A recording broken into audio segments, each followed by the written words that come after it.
Des tracts ont été envoyés à la population une fois de plus avant les bombardements afin de leur laisser le laisser plusieurs, mais c'est une blague dramatique qui est malsigne pour aller du nord au sud et maintenant on envoie des tracts pour dire qu'on va bombarder là où vous êtes, mais qu'est-ce qu'on veut faire?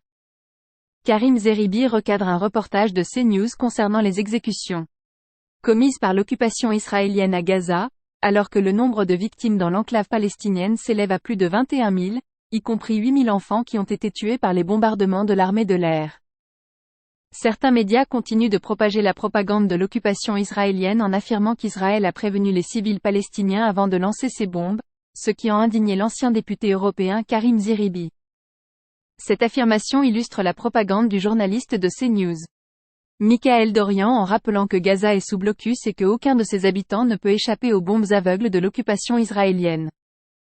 Karim Zbi, pas de porte de sortie visible pour le moment dans ce conflit après les déclarations d'Israël. On peut imaginer que le Hamas non plus n'a pas envie que la guerre s'arrête, sinon peut-être que les otages aujourd'hui seraient libérés. Moi je suis scandalisé par le carnage qui se poursuit et qui s'intensifie même, on a dit aux Palestiniens qui étaient dans le nord aller dans le sud, on a détruit le nord. Tous les hôpitaux de Gaza sont quasiment inopérants, ils sont au sud sur quelques kilomètres carrés, il y a 250 000, 300 000 personnes qui sont entassées et maintenant bombardent le sud, donc je ne sais pas comment on peut imaginer un carnage de cette nature avec un semblant d'humanité. C'est pas un radical population palestinienne qu'on va combattre le Hamas, on est en train d'accroître les rangs du Hamas. Vous pensez que toutes les familles qui sont touchées par les bombardements qui n'étaient pas pro-Hamas vont devenir anti-Hamas? Vous pensez qu'un enfant qui a vu son frère et sa sœur mourir et que son père et sa mère sont orphelins n'aura pas l'intention de se venger?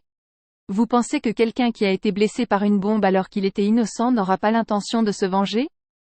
Vous pensez que cet poste est en train de détruire complètement le Hamas sans aucun bien, que Gaza affirme vouloir éliminer le peuple palestinien?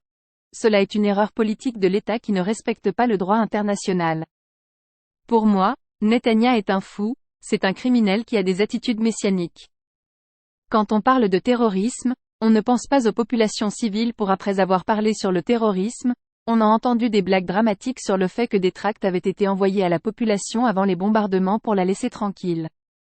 C'est une blague dramatique qui est malsigne pour aller du nord au sud et maintenant on envoie des tracts pour dire qu'on va bombarder là où vous êtes, mais qu'est-ce que l'on veut faire et pensez-vous que les gens accepteront cela?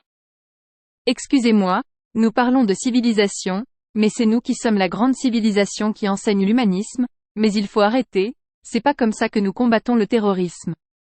On ne combat pas le terrorisme de cette manière, on ne fait qu'alimenter ses rangs. Et vous pensez que l'opinion publique internationale n'est plus sensible aux mensonges de l'occupation israélienne véhiculés par certains médias et journalistes? Donnez-nous votre avis en commentaire en attendant de soutenir l'information.